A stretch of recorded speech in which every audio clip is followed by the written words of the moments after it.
Boa tarde, gente. Tô feliz. Eu andei conferindo. Hoje eu vou enxergar tudo. Andei conferindo, acho que é a 8ª ou 9ª entrevista que eu faço dentro dessa temática de investigar os caminhos e a história da humanização do parto no Brasil. Oi, Felipe. E hoje com Maria Esther Vilela. É uma mulher que conseguiu muito, conquistou muitas políticas e muitos projetos. Olá, Esther, bem-vinda. Estou muito feliz que você aceitou o convite.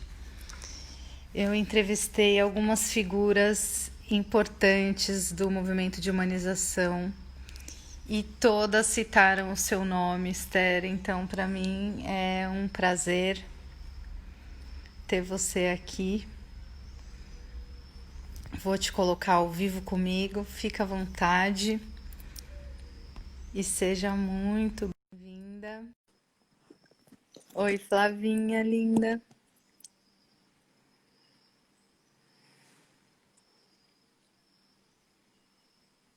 Olá, querida. Olá, querida. Tá boa, Ana? Tô bem, é um prazer falar com você.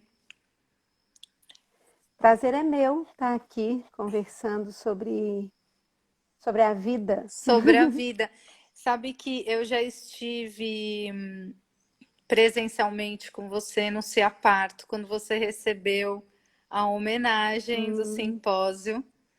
E foi, foi tão foi lindo. muito lindo e muito emocionante. Foi, Então, foi. eu saúdo sua presença e tô curiosa em saber. Eu costumo disponibilizar depois os conteúdos da live, fazer vídeos mais curtos e também colocar no YouTube. Algumas pessoas têm incentivado bastante para que eu continue, porque o momento que a gente está vivendo de reinvenção, a gente precisa de inspiração. E o seu caminho, tenho certeza que pode inspirar muita gente também, viu? É, Bom, diga, nada. Vamos lá. vamos lá. Eu queria aproveitar e anunciar a próxima entrevista que eu vou fazer com a Fadinha na semana que vem. Também topou Hum, compartilhar a trajetória dela. É, eu te enviei algumas perguntas. Eu gosto de começar puxando memórias e queria te uhum. perguntar exatamente isso. Se você tem, qual é a sua primeira lembrança ouvindo uma história de parto, nascimento de alguém, a sua própria ou de algum familiar? Você se recorda disso? Bom, eu me recordo bem pequena, minha mãe, minhas tias e principalmente minha tia-avó, falando sobre os partos. E todas elas falavam dos partos não como uma coisa alegre, mas como uma coisa sofrida para as mulheres. Se me dá licença, minha tia falava que era como defecar um tijolo. Ela falava assim. Eu ficava tão impressionada com aquela imagem, sabe, de um tijolo bem pontudo, bem duro, né? E assim, eu vi ali uma vida sofrida de mulheres, né? Uma vida sexual reprimida. Então, assim, nunca foi uma coisa que eu achava que era boa, bonita na vida, né? Eu nem gostava muito de pensar, né, no nascimento. Cresci assim, né? E tive uma experiência, inclusive, com hospitais e com médicos muito ruim também na minha adolescência. Eu tive uma escoliose e frequentei hospitais e achava os médicos de uma, eu não posso nem pensar, uma insensibilidade enorme. Uhum. E isso me marcou muito. Odiava médico, odiava hospital. Achava lugares que eram tristes, né? Porque não enxergavam uma adolescente que ficou praticamente nua, exposta para ele fazer uma, como que fala? A gente fala, uma armação, né, de gesso para, tipo, tratar a escoliose. Isso me marcou muito. Essa questão de como tinha uma insensibilidade, né, para as questões, principalmente da sexualidade de uma jovem mulher, né, de uma adolescente, que era eu na época, a forma como fui tratada. Era muito difícil. Tanto que eu não fui fazer medicina, eu fiz primeiro Ah, veterinária. eu Eu também, fiz. verdade. Você também? Eu também. Eu fiz 2 anos de Ah, eu fiz veterinária. todos, exerci por 5 anos. É, Olha, e você é mineira, então, Esther. Você nasceu em sou Minas mineira, Gerais, mas assim, em Belo em Belo Horizonte, Horizonte. isso. Essa experiência de ouvir sobre partos duros como uma experiência desagradável também se parece com o que eu cresci ouvindo. E eu sinto muito que seja assim. Uhum, E talvez até hoje é, ainda muitas ouçam experiências desse tipo, relatos desse tipo, né? Então você fez primeiro exatamente. veterinária e Eu fiz depois. 2 anos Ah, e meio. E pela influência de uma grande amiga, ela falava, não, Esté, você tem que tratar de gente, porque eu conversava com os bichos igual conversava com gente. Era muito difícil a veterinária naquela época, né? Nós éramos 9 mulheres e 51 homens. E os próprios professores me desincentivavam, eu não tinha uma referência familiar.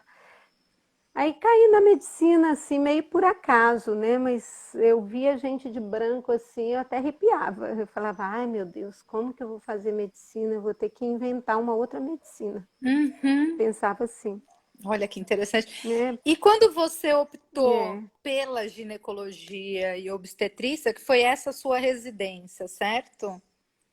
É essa sua sim, formação. mas eu primeiro, Hum. minha formação, a minha segunda formação, porque eu formei em 82, na época da final da ditadura, época, né, assim, em que a interiorização dos médicos era uma realidade. Quase metade da minha turma foi para o interior. E foi quando eu e Lívia, uma grande amiga, colega, formamos e fomos para o interior de Goiás, para um hospital bem avançado do Dom Tomás Balduino, da Teologia da Libertação, trabalhava com os índios. Fomos para lá, antes fomos para um outro hospital do Sindicato dos Trabalhadores Rurais, foi depois da eleição de 82 e lá foi um movimento muito lindo de trabalhadores se candidatando para entrarem aí na luta, né? Então a gente era tudo isso misturado naquela época, então nós fomos trabalhar nesse hospital dos trabalhadores rurais de Itapuranga, onde eu conheci as mulheres. Foi lá que eu conheci as mulheres, como elas se cuidavam, conheci as plantas medicinais, conheci parteiras, conheci o mundo das mulheres pelas mulheres rurais do interior de Goiás. E elas me convocavam, né, a estar nesse lugar de me especializar em conversa com mulheres. E foi aí que assim, pela própria questão natural de proximidade, né, e de encantamento e de curiosidade, de como elas se cuidavam, como elas cuidavam dos outros, é que eu fui me aproximando desse cuidado feminino. Foi assim, foram elas que me puxaram. Mas, inclusive, parto eu não queria saber, porque lá no hospital também elas parece que gritavam muito, sofriam, aquela mesa ginecológica, assim, era muito feio tudo. Eu já, na minha formação, eu já não gostava. Eu fiz a formação na UFMG, em Belo Horizonte. Então, foi por plena insatisfação, sofrimento de ver aquela realidade que a gente tentou mudar. Não dá, não precisa ser desse jeito, né? Então, a minha profecia de inventar uma outra medicina começou já no interior de Goiás. Mas tive influências de uma midwife inglesa, que também foi para o interior de Goiás, nesse momento de muito movimento, né, político em torno da saúde, e ela me ensinou muita coisa. A Polly MacDonald. Foi a partir daí que a gente começou a acompanhar partos em casa. Aí minha amiga, foi o primeiro parto que eu acompanhei em Que casa, ano foi foi isso, Esther? foi em 80. Eu fui para Goiás em 83, eu e Lívia. E esse parto foi em 85, 86. Foi o primeiro parto domiciliar. E, na verdade, a Cidinha é uma dentista, muito amiga minha irmã. Ela era muito naturalista, queria um parto bem natural, assim. E durante o trabalho de parto, ela pediu para passar numa cachoeira que a gente tinha bem perto, mais ou menos, da cidade. Eu falei, bem, vamos lá para a cachoeira. E aí a gente teve uma experiência com muita confiança que ela tinha, né? Todos nós muito jovens também, praticamente recém-formados. E ficamos lá no trabalho de parto, depois voltamos e a Polly MacDonald, uma inglesa midwife, estava com a gente. E ela teve o parto em casa, para o horror de muita gente da cidade ao redor, assim. E foi uma grande vitória, uma experiência maravilhosa, né? Nós choramos quando nasceu o Guilherme, não por ele só e por ela, mas por ter uma comprovação de que uma outra medicina era possível. E foi um momento muito marcante, assim, da nossa vida, esse primeiro parto que a gente acompanhou em casa. Me emociona, inclusive porque antes dessa pandemia, a experiência das mulheres aqui em Ubatuba, não raro, elas querem ir para a natureza, nos pródromos ou na fase latente, parece que tem Uhum. um chamado para essa conexão acontecer também, né? Um voto de Muito. confiança com essas águas. Ah, é muito, muito É. bonito te ouvir falar. É verdade, então, se existiu um ponto de virada para a atenção humanizada, que foi com essa parteira, a Polly? Polly, uma linda. Depois eu acompanhei o parto dela. Olha, Ela teve um bebê aqui no Brasil. Depois ela voltou. Hoje ela está na Inglaterra. Foi um ponto de virada, pode ser um momento onde a gente já tinha essa vontade de criar ambientes de cura diferentes. Eu e Lívia estávamos no interior de Goiás, muito próximo da natureza, muito próximo de uma medicina, né, assim, do povo, de plantas medicinais. A gente ajuntava isso, mas éramos muito bons também na medicina, na nossa medicina oficial, né? A uhum. gente tinha uma equipe de médicos de São Paulo que estavam lá, um obstetra, um pediatra e anestesista, um cirurgião, e era uma equipe que fazia de tudo. Eu estou falando de uma era antes do SUS. Sim, Nós tínhamos um hospital que era do Fundo Rural. uhum. Não tinha dinheiro, praticamente, né? A gente vivia com muito pouco, mas a gente tinha um desejo de realmente criar um outro mundo, uma outra sociedade, início da redemocratização. Eram pessoas que vinham, inclusive, de São Paulo, meio para o interior de Goiás, fugidos da ditadura mesmo, né? Pessoas militantes, políticos. Fizemos um bom trabalho, operávamos, tínhamos centro cirúrgico, um momento bem intenso, mas ao mesmo tempo num diálogo muito grande com a comunidade, né? Com a comunidade, com seus modos de tocar a vida, né? Eu mergulhei nessa realidade praticamente e aprendi muito, né? Depois me formei obstetra, né? Ginecologista e obstetra, quando eu decidi mesmo que o meu foco seria a saúde das mulheres.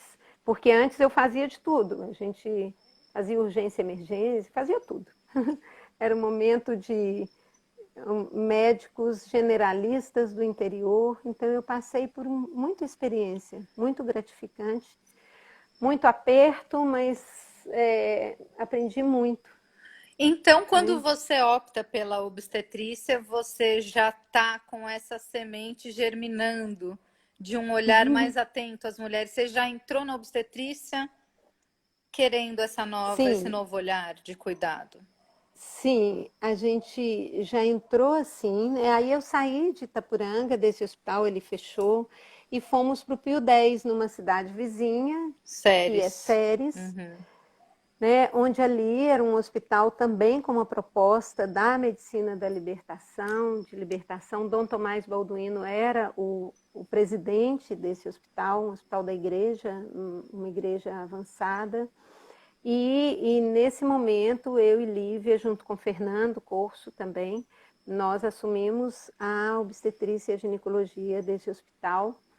E já assim, logo no início, nós tivemos uma outra parteira, dessa vez italiana, uma obstetriz italiana, a Paula, tem até ela num vídeo que nós fizemos, e conseguimos, através da ajuda do Milau, que era uma instituição que apoiava nosso hospital, um recurso para construir os quartos PPPs. Nós fizemos uma construção bem cedo, sabe? Final da década de 80, nós construímos os quartos, né? Início de 90, 3 quartos PPPs. E Isso é muito impressionante, porque numa época em que pouco se falava, então veio dessas falas das parteiras da Europa, que já tinham uma experiência de uhum, um outro cuidado no parto, então. sim, elas que nos ajudaram muito, inclusive a Paula, que começou com a questão da não episiotomia, porque mesmo na época do primeiro parto, né, que eu te contei da minha amiga em casa, nós fazíamos episiotomia, né? A Poli também fazia episiotomia.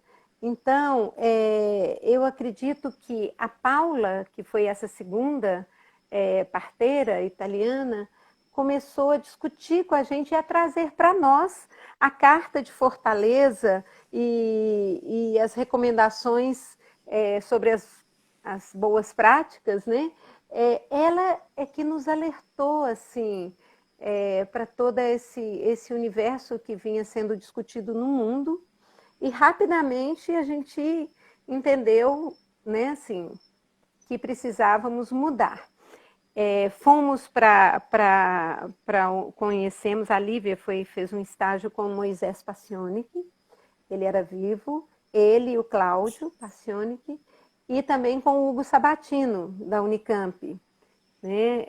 Foi quando tivemos a ideia, inclusive, de ajuntar todas as experiências. A gente conhecia o pessoal do Curumim, pessoal do Cais do Parto, conhecíamos algumas experiências pelo Brasil, assim, conhecíamos o pessoal do Nove Luas, Lua Nova, aquela casa de parto de Niterói que depois fechou, o pessoal da Prefeitura do Rio, né, da Secretaria Municipal do Rio de Janeiro, também com um trabalho pioneiro, e resolvemos fazer a reunião no sítio do Hugo, onde fundamos a Reúna, Um né, pouquinho em antes da 93. Reúna, então, voltando um pouco para o Pio Décimo, né? Pio 10. Lá em Uhum. Séries, me conta dessa experiência. Vocês colocaram salas PPP? Como é que era a chegada da Foi. população? Como é que era o impacto? Era uma casa de parto. Então, nós fizemos uma linda pintura, escrevemos Casa do Parto. Não existia isso como política ainda. Né? Então, eram os quartos com um banheiro, uma suíte, que davam para um corredor, que davam para uma grama, porque o hospital Pio 10 era um hospital Foi um hospital da colônia, né, da construção da Belém Brasília, construído um pouco no estilo americano. Então eram pavilhões separados, muita grama ao redor. É um quarteirão inteiro o hospital. Então saía do quarto e já ia para um gramado lindo. Tinha cavalo pastando.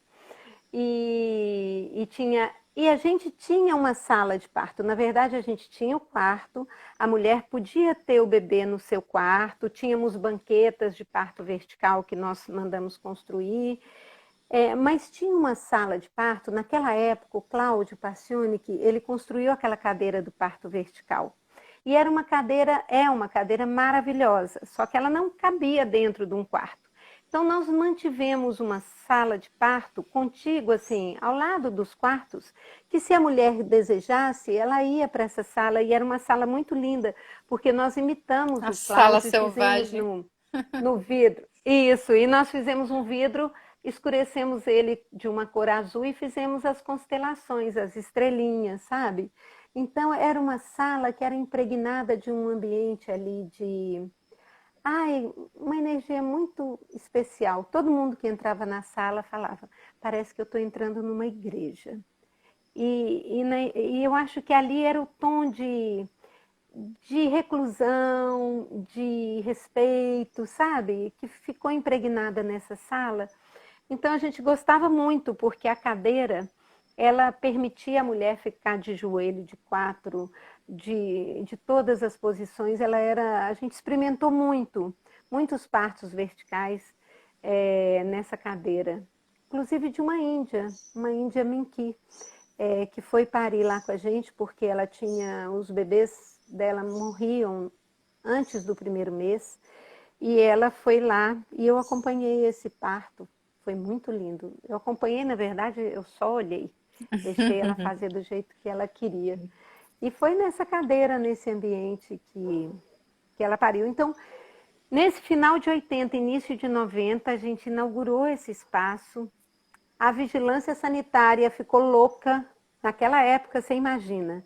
Elas falavam assim, as pessoas, como vocês não vão paramentar, não vai ser um ambiente cirúrgico, né, para a mulher parir, aí precisa de ser um ambiente restrito, né, assim, aí eu falava, mas a mulher não faz cocô no momento do parto, mas a gente não toca na vagina, que é toda cheia de bactérias, né? Como assim que tem que ser um ambiente estéril? Então, a gente brigou muito, porque a mulher saía e caminhava do lado de fora, e eles falavam, como que a mulher vai pisar na grama e depois vai entrar no quarto? Então, foi uma quebra de muito paradigma para dizer que o parto não era um procedimento cirúrgico, né? E treinamos a equipe, nós tínhamos a Paula nesse momento, essa enfermeira obstétrica, que ficou com a gente muito tempo, pariu lá também e me acompanhou nos meus partos. Ou seja, a gente criou uma comunidade de mulheres interessadas aí nessa questão da mudança de modelo de atenção ao parto e nascimento. As mulheres viajavam para Tínhamos ter o parto lá? Esse modelo chegou a ser replicado ainda nessa época? Olha, foi uma época onde no estado de Goiás a gente virou uma referência. E o povo achava a gente meio maluca naquele momento, né? Eu lembro que nós fomos convidadas para falar no Congresso Brasileiro de Ginecologia e Obstetrícia, que foi em Goiânia no ano 2000. Uhum. E eu falei justamente sobre a experiência do parto verticalizado, parto de cócoras, porque tínhamos naquele momento mais de 3.000 partos nessa posição, com relatos, inclusive o Hugo Sabatino, ele apresentou nossos dados no Canadá e estudou muito os dados que nós tínhamos, um partograma perfeito, muitos registros, né? Estudávamos isso. E a gente falou no Congresso Brasileiro, a Lívia falou da episiotomia, né, de não fazer episiotomia, eu falei da posição do parto. A gente era referência, tanto uma referência meio mais ou menos, porque os grandes mentores, né, vamos dizer assim, donos da obstetrícia, né, tradicional, eles questionavam muito o nosso trabalho, mas ele ficou muito conhecido. Tanto que a Nascer Cidadão, que é uma maternidade de Goiânia, que diz que já nasceu humanizada, né? Nós ajudamos a construir a planta, a fazer toda a proposta da maternidade. Mas as mulheres também queriam vir para o Pio X, né? Então nós tivemos muitas mulheres de Goiânia, de Pirinópolis, de Alto Paraíso, principalmente mulheres, vamos dizer assim, mais alternativas, né? Elas falavam, oh, pode ir lá para o Pio X, porque lá a gente tem liberdade. Então tivemos muitas mulheres, cada uma levava sua música, sua forma de lidar, né, com a intensidade do parto, podia comer placenta, podia fazer as coisas que elas queriam, o parto era delas, né? E eu lembro que eu acompanhei um casal, ela era de Alto Paraíso, e o parto dela, ela ficou 15 dias lá antes de parir. Eu tinha uma chacrinha e até ofereci para ela ficar lá, porque estava esperando. E no dia aí ela voltou, ficou na minha casa. A gente era igual parteira tradicional. As mulheres chegavam, ficavam nas nossas casas. Sei. A gente morava em casas do hospital, era meio uma vida meio comunitária, sabe? Meio diferente. Então, nossas casas eram dentro do espaço do hospital. Éramos médicos de fora, então não tínhamos história, família, né, na cidade, e nos agrupávamos assim como uma família adotiva. Uhum. E as mulheres ficavam lá. E ela entrou em trabalho de parto, foi muito rápido o parto dela, mas muito rápido. Foi impressionante a força, sabe? Ela estava com uma força naquele momento. Aí, depois do parto, foi um parto maravilhoso. No outro dia, conversando com ela, eu fiquei sabendo, que eu não sabia, que ela tinha tomado ayahuasca, porque ela era da comunidade ayahuasca. Hum. E era acostumada a usar, né? E eu falei, foi uma experiência diferente, porque eu sentia que ela estava diferente no parto, sabe? Então, as pessoas, as mulheres, os casais, viam como uma possibilidade de serem respeitados. Claro que tudo isso era muito conversado, né? Nós e as pessoas, não tinha nada que fugisse à segurança do parto. Uhum. E vivíamos com experiências muito gratificantes com as mulheres. Teve uma mulher que veio de Goiânia, ela tinha um defeito numa perna, assim, uma perna pequenininha, sabe? Ela claudicava, mancava, e foi indicado a ela cesariana e ela não queria. E ela foi lá para o Pio X. E ela teve um parto tão maravilhoso, normal, de cócoras. Eu vendo a força daquela mulher para parir, sabe? Foi um parto sereno, não foi um parto muito laborioso. E assim, cada parto que acontecia, que tinha sido antes indicado uma cesariana e que a gente permitia a passagem, né? Uhum. Permitia a passagem dessa força, era muito, muito lindo Muito para nós. celebrado, né? Essa menina foi muito, muito. E ela, quando teve o bebê, lá na nossa sala, lá, né, mágica do parto, ela pegou esse bebê assim e começou a balançar e a ninar essa criança. E naquele momento, assim, parecia que estava a mãe, a avó dela, toda a ancestralidade dela estava ali junto, sabe? Sim. Foi uma coisa muito impressionante. Era assim, Maravilhoso. eram os partos. Muitos anos em séries. 25 vinte anos. e cinco Eu anos. agora estou em séries, Ah, você inclusive. Estou está aqui aí. porque eu tenho uma casa aqui, meu marido trabalha aqui ainda. Uhum. Eu saí daqui, fui para Brasília, né? Fiquei 7 anos em Brasília. Uhum. E depois fui para Belo Horizonte, onde é minha raiz, minha família, minha mãe. Minha mãe está muito velhinha, precisando de cuidados. E minhas filhas foram estudar, fazer faculdade em Belo Horizonte. Então eu transito entre Ceres e Belo Horizonte, apesar de ter saído do Pio X, né? Eu saí em 2009, por aí. Sua afilhada Eu fiquei mandou lá. uma declaração de Hã? amor aqui. A sua Minha afilhada filhada, Ana. é minha linda afilhada, uma Então, bruxinha nesse maravilhosa. período, veio o SUS e também a fundação da Rede Reúna. Eu queria que você contasse um pouco de como foi a união desses profissionais na fundação da Reúna. Você estava lá, né? Sim, fomos nós, inclusive, que tivemos a iniciativa, eu e Lívia, nós tínhamos um núcleo de saúde das mulheres no Pio X. Éramos, né, somos feministas ligadas à rede nacional de feminista, e Miroca, né, que hoje está nos Estados Unidos, que luta pela democracia no Brasil, estava com a gente. Miroca você vai ver aí na televisão de vez em quando, lutando aí pela democracia no país. E tínhamos a Paula, eu, Lívia, e fundamos o núcleo de saúde das mulheres. E aí tivemos a ideia de chamar essas pessoas, como conhecíamos o Hugo, né, o Cláudio, o Curumim, né, o pessoal do Rio. E aí mandamos o convite, o Hugo cedeu a chácara dele. Lúcia foi uma grande parceira, né? Na época ela era esposa de Hugo Sabatino. E aí fizemos esse encontro, né? E desse encontro saiu a Carta de Campinas, que foi a carta da Fundação da Reúna, que é muito atual essa carta.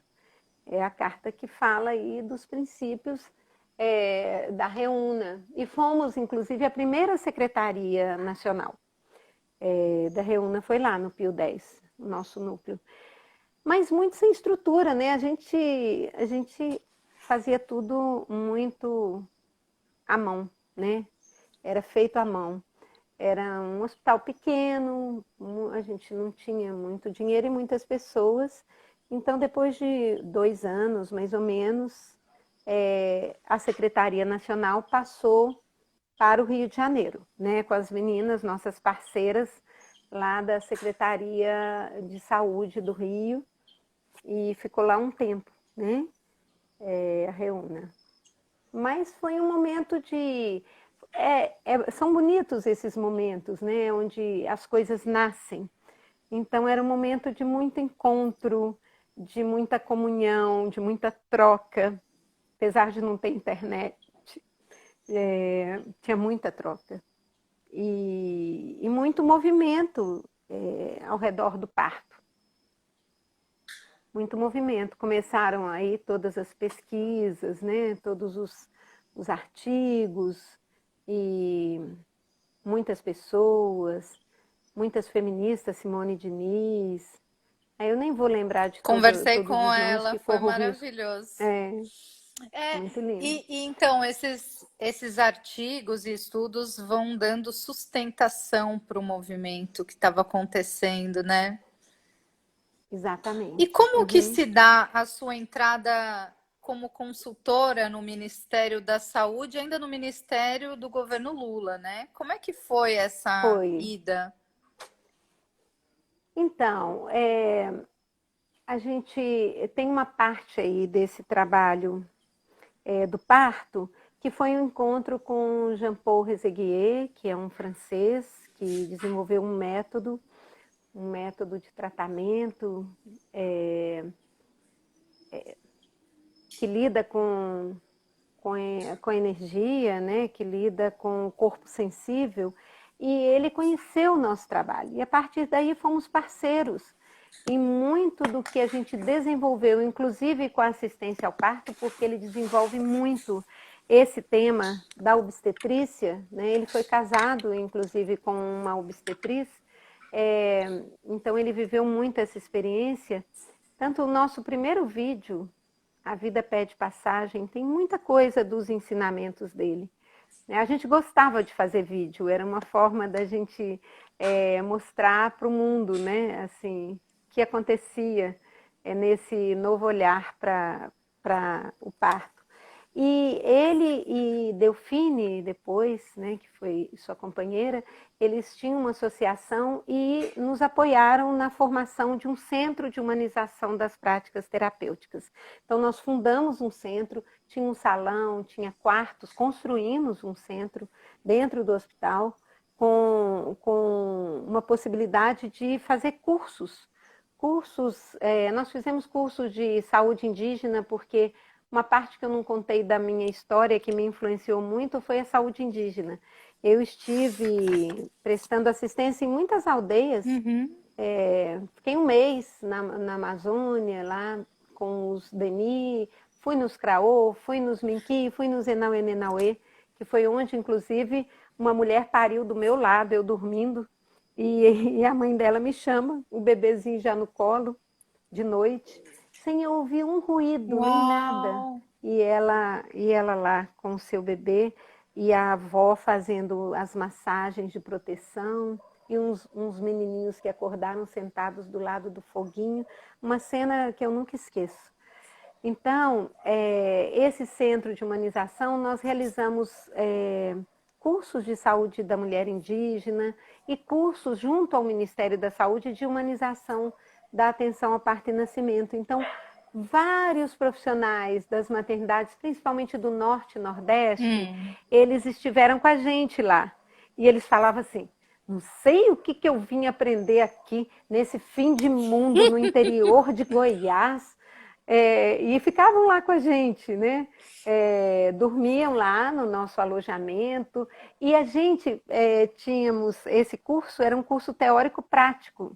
Então, de dia a gente conversava sobre boas práticas, sobre princípios filosóficos da humanização e sobre todas as boas práticas. E à noite, à tarde e à noite, a gente fazia escala e descíamos para o hospital com eles, com dupla, para assistir parto.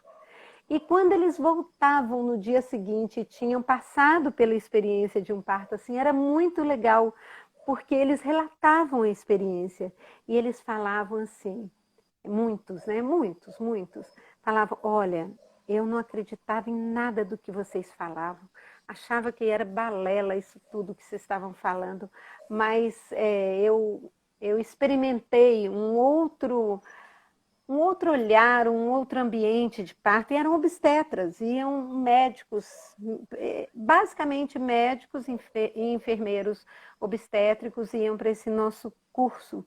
Então a gente fez durante mais de um ano, acho que 2 anos, nós realizamos cursos de humanização da atenção ao parto e nascimento, isso bem no início dos anos 2000, foi 2001, 2002, 2003, né? E aí em 2003, quando surgiu a Política Nacional de Humanização, eu encontrei num encontro da Abrasco com a Regina Benevides, intermediado por um amigo meu, que era professor da Unicamp e que já tinha trabalhado no Pio 10 também, no início da profissão ele passou aqui por Goiás, é lá de Belo Horizonte, e ele me apresentou para a Regina e falou do nosso trabalho, e Regina, quando foi montar a equipe de coordenações da Política Nacional de Humanização, me chamou para coordenar o Centro-Oeste.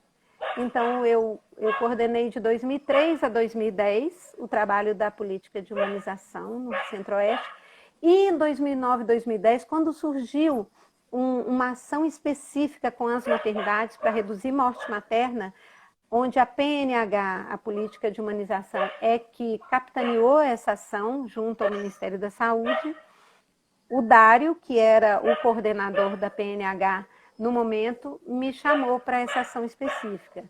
Eu, Vera Figueiredo, Aline Costa, Sônia Lansky, João Batista, do Sofia, montamos um grupo e trabalhamos com as maternidades Norte e Nordeste. 2011, Dário é chamado para ser diretor do DAPS, que é uma diretoria onde está a saúde da mulher. E aí ele me liga e fala assim, você tem um dia para me dar a resposta. E me convida para ser a coordenadora de saúde das mulheres do Ministério, em 2011. Então tem aí uma história, Tem uma né? super história. Eu fico aqui tentando acompanhar. Ah, é isso mesmo. Quando você entra, então, na diretoria de saúde da mulher, coordenando, Uhum. como é que eram as expectativas a essa altura? Como surgiu a Rede Cegonha? Me conta como é que foi esse período. Que saudade de ter gente Então, assim que no saudade, governo. nossa, e a minha saudade, você nem imagina. Então, a gente tinha saído da experiência do plano de qualificação das maternidades, né, que eu falei, 2009, 2010.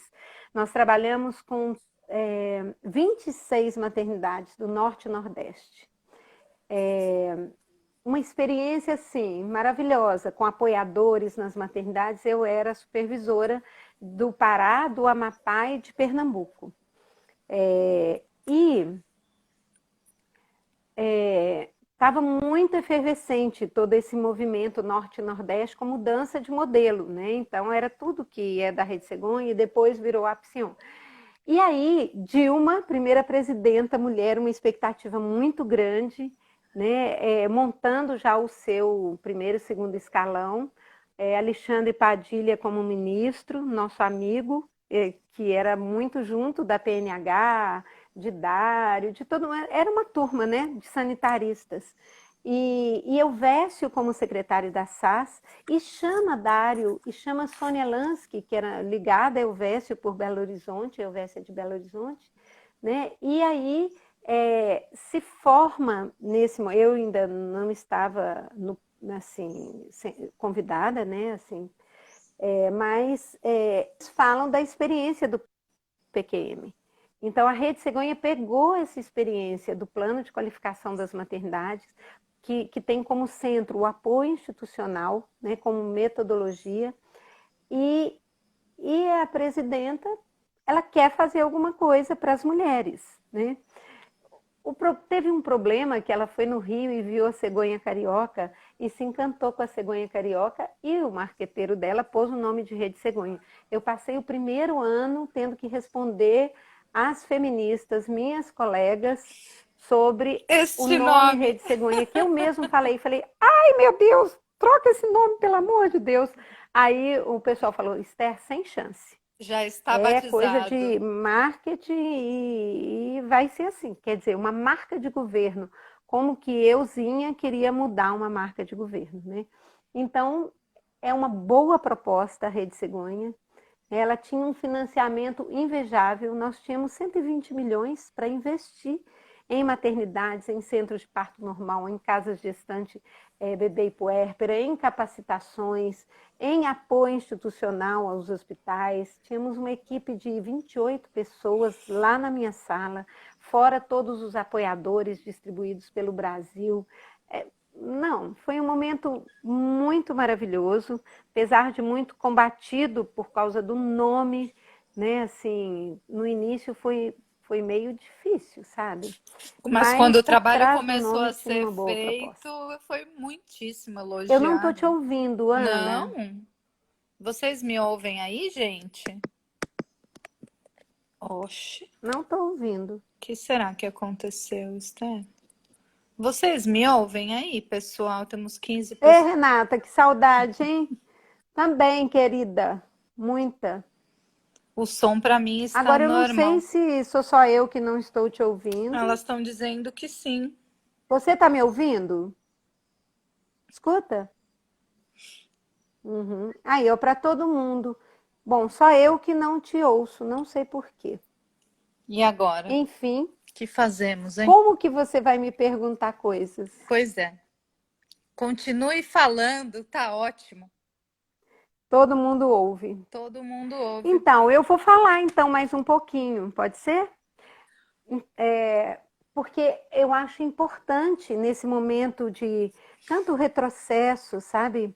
E agora sabendo da notícia que o Rafael Câmara, que é um ginecologista do Rio de Janeiro, completamente contrário a toda essa política, de saúde, contrário, né, ele é contra o centro de parto normal, contra a enfermeira obstétrica, contra as boas práticas, completamente desatualizado, né, e violento com tudo isso, ele assumiu a Secretaria de Atenção Primária à Saúde, onde está a saúde das mulheres. Então, é com muito receio, com muita preocupação, que todas nós estamos vendo essa entrada do Rafael Câmara no Ministério da Saúde, e cada vez mais, né? Apesar de tudo que já vimos, parece que a gente ainda não chegou no fundo do poço. E precisamos nos articular para que a gente nos animemos e animemos as equipes dos hospitais, porque com certeza aí vem um desmonte das políticas públicas que construímos até o momento. Nenhuma dúvida de que nós estamos do lado certo, né? Nós estamos com a ciência, nós estamos com os direitos, nós estamos com a autonomia e vida das mulheres, nós estamos com as melhores evidências científicas, nós estamos com o lado certo da história. Então, nós temos que ver como vamos enfrentar esse momento onde vai se aprofundar o retrocesso na saúde das mulheres. É impressionante que mesmo no final do governo Dilma e já no golpe, né, no governo Temer, o projeto Apsion, ele foi aprovado, ele passou, e ele é uma consequência da própria Rede Cegonha. Quando íamos nos territórios, o pessoal falava assim, olha, se vocês não mudarem o ensino, vai ser muito difícil mudar a forma de atender as mulheres, o modelo de atenção parto e nascimento. Então, escrevemos esse projeto, né, que é um projeto de aprimoramento e inovação no cuidado e no ensino em obstetrícia e neonatologia, para que a gente avançasse na reforma obstétrica que precisa acontecer nesse país. 96 hospitais de ensino aderiram a essa iniciativa e, a exemplo da Rede Cegonha, nós contratamos mediadoras, né? O projeto foi alocado na UFMG, tivemos Cleide Ventura e sua equipe como grandes parceiros, né, que executaram o projeto junto ao Ministério. E aí nós contratamos mediadoras, supervisoras, para poder, a exemplo do que fizemos no PQM, na Rede Cegonha, apoiar os hospitais nas mudanças. Estamos agora fazendo as webs de encerramento, encerra agora final do mês o projeto, e é impressionante o agradecimento que os profissionais, as equipes têm para esse tempo, que foram 3 anos, de apoio às equipes, para fortalecê-los, porque nada mais é do que fortalecer o que tem de melhor em cada profissional e nas equipes como um todo. Levar evidências, discutir com os profissionais, né, ouvi-los também, entender os limites, mas também não acomodar, né? Sempre estar incentivando as equipes a irem para frente, para fazerem um ensino e um cuidado de qualidade baseado em direitos e na ciência. Então, o Apsion foi isso. E eu saí do Ministério naquele ano da eleição, 2018, e logo Cleide me convidou para compor a equipe de coordenação do projeto. Foi muito gratificante poder, em pleno governo Temer e depois Bolsonaro, poder continuar falando de boas práticas, de enfermeiras obstétricas, de centros de parto normal, falando de abortamento, boas práticas no abortamento, falando de atenção à violência sexual contra mulheres, falando de aborto legal. Então, nós conseguimos fazer avançar essas pautas dos direitos sexuais e reprodutivos das mulheres nesses hospitais de ensino e temos, inclusive, muitos avanços, muitos ganhos. E é isso. Você não me ouve mesmo, uma né? trajetória... Não. Eu sou muito feliz de ter tido as oportunidades que eu tive. Eu falava com o Dário, quando eu ia para o Ministério da Saúde, eu falava, Dário, Você acredita que todo dia, quando eu chego no Ministério da Saúde, eu me emociono? Me emociono. Aí agora, só falar do privilégio que eu estou tendo de poder estar nesse momento, nesse lugar, tocando essa política. Claro que não foi sozinha, eu falo que foi uma conjunção dos astros mesmo, né? Assim, encontrei pessoas maravilhosas, uma equipe maravilhosa, um governo de uma presidenta, né? Equipes também dos estados. Foi um momento de avanço de todas as ordens, sabe? Na época, inclusive assim, parceiros até mais difíceis, a Febrasgo, o CFM, foi um momento onde parece que tinha um consenso de que deveríamos avançar, né? Eu lembro quando a gente construiu as diretrizes nacionais de assistência ao parto normal e à cesariana, né, onde estávamos João Batista, João Paulo, Sônia Lansky, Melânia, Renata, toda a equipe, né, assim, muito empenhada em fazer acontecer. Então, poder dar passagem para tudo isso foi uma grande honra. Eu acho que eu tive uma grande honra nesses 7 anos. Conheci pessoas maravilhosas que continuamos aí nessa ligação do trabalho, dos sonhos, da vida. E é isso. E todo dia não, mas eu falo todo dia para exagerar, mas frequentemente eu recebo uma foto de um centro de parto normal inaugurado. E é muito lindo poder ver, sabe, esses lugares, né? E você sabe que lugar é difícil você desfazer, né?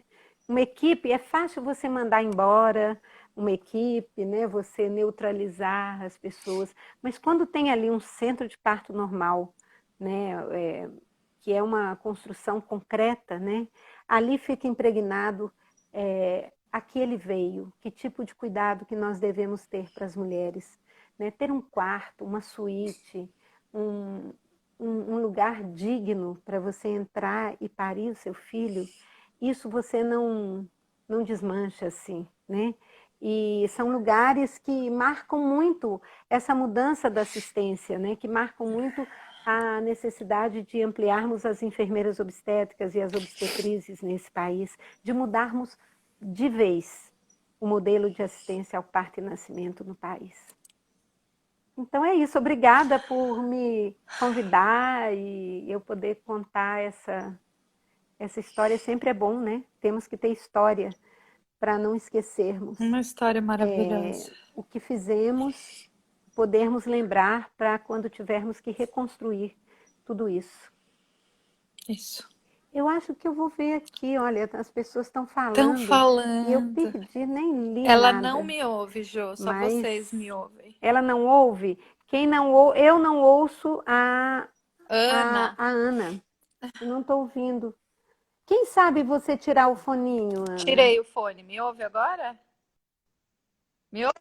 Quem sabe eu escuto e você colocar, não, né? Ah, tá. Não tem jeito. Que pena. Lembrar e fortalecer. É isso, Paloma. Lembrar. Precisamos lembrar, falar muito, escrever. Precisamos ter viva toda a nossa história, né? A história de antes do SUS, a história do SUS, a história da obstetrícia, a história da humanização do parto e nascimento. Foram muitos movimentos, muitos. Então eu tive muitas aliadas, né? As doulas, as enfermeiras obstétricas, as obstetrizes, tudo se juntou. As feministas, né? Que depois que viram que não era o materno-infantilismo, né?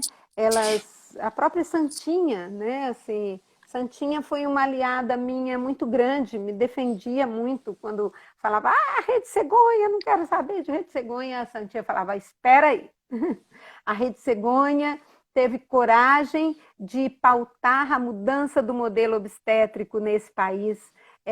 Aí ela foi uma grande parceira, né, nesse tempo todo e várias outras, né? Então a gente precisa deixar viva essa história. Nós vamos ter agora uma grande publicação na revista Ciência e Saúde Coletiva do processo de avaliação das maternidades da Rede Cegonha, onde vamos ter aí vários artigos contando dessa história e analisando, comparando o primeiro ciclo avaliativo com o segundo, comparando os resultados que temos hoje das maternidades da Rede Cegonha com os resultados da Nascer no Brasil 1, né, que foi 2012, 2011, 12. Então,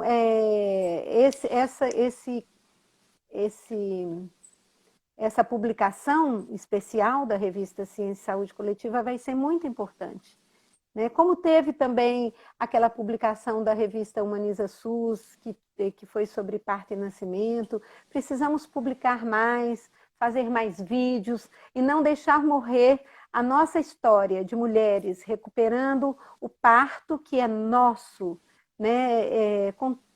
Claro que garantindo todo o avanço necessário para resguardar nossas vidas, mas deixando muito forte a autonomia, a liberdade das mulheres, né, das famílias, dos homens também, né, porque é o nascimento dos seus filhos, das parcerias das mulheres, e a questão, a Paloma falando para escrever o livro. Eu estou querendo escrever histórias de Goiás, eu vou escrever um com meus amigos e um outro de parto, vamos fazer alguma coisa. Todas nós temos que escrever muito, falar muito, para não deixar que esse momento de sombras nos calem. Tá certo? Maravilhosa.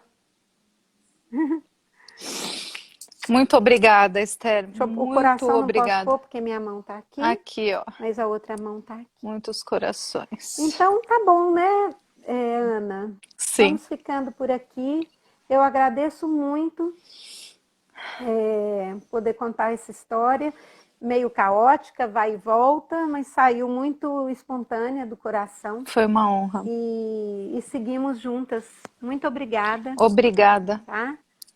E muito obrigada pelo seu trabalho. O trabalho de todo mundo que está aqui é muito importante. Né? Somos muito fortes juntas. Muito obrigada, querida. Beijo. Um beijo. Até logo. Até. Ai, gente. Estou muito emocionada. Agradeço todo mundo que está aqui. Vou salvar o vídeo.